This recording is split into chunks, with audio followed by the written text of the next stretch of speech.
Our daughter and son-in-law, both teachers with masters and teach AP classes, feel that they are under siege and are being demonized. How can we attract good teachers? Yeah, having good teachers is really important. And I can appreciate how they might feel put upon because we've done a lot of what I would describe as education reform. And we've talked a lot about challenges in our education system because our education system does not work well when you look at the whole system. Only about 17% of the kids getting out of school are truly college ready. And again, it should be college or career ready, but in terms of how they're performing. That's only one score I'll give you, but the other one that I used to sort of make sure I wasn't missing something, is there another metric that I also used to sort of tie into that, another measure. And the other measure is we started looking at the community colleges, and I love community colleges. I started in community college before I went off to the University of Michigan. I started at Kellogg Community College. And we started looking at community colleges across Michigan, and we started asking them, what percentage of your kids have to take a remedial class before they're ready to take an entry-level class? You know what that percentage runs typically? It runs about 60 to 70%.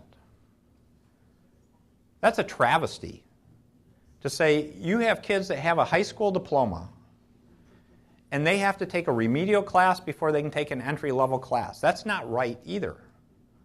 So there are two benchmarks that really stand out. And so our system doesn't work the way it should. We spend a lot of money, but we're not seeing the outcome, the student growth that we should get. The issue are not the teachers, though. It's the system, how we're doing things. And that's part of the reform focus that we have, is how do we restructure our educational system to better get the best outcome? And part of that is actually empowering teachers more. So one of the things I called for in our education message was actually creating a master teacher category. And that's really the point. Think about this. If you're a great teacher, what do you look to today for your career path quite often?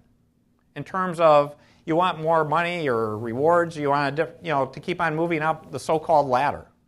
In some ways, they're almost forced to say they want to be a principal or go into administration somehow. So think about how kind of goofy that is. You take the very best teachers and say, okay, now we want you to move on up so you're not teaching anymore.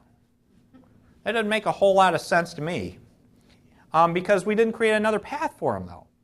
So can we create a master teacher category to say the very best teachers can continue to teach, but as part of this master concept, they would be mentors to other teachers. They would help develop other teachers, or they could help go around and do evaluations and reviews of other teachers.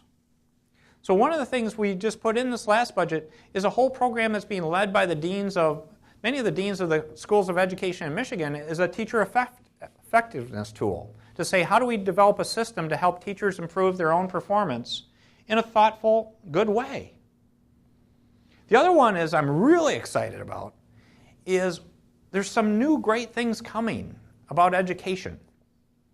And one of the terms is, I don't know if you've run across this term, it's called flipping the classroom, which is to turn things around from the days we went to school, which is basically say, you're going to end up doing homework when you go to school, and you're probably going to learn stuff when you're at home.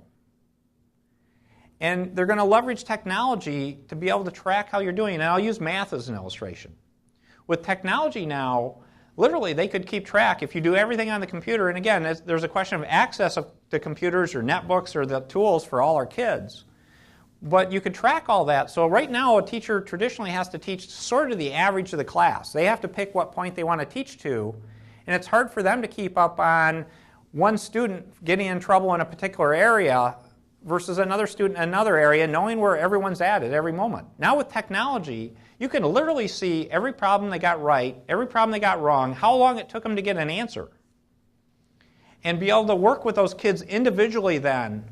And I think that's a lot more rewarding for a teacher, to be able to actually start coaching more on the individual basis, rather than sort of saying, because they're feeling compelled to keep with a lesson plan, they have to keep moving along.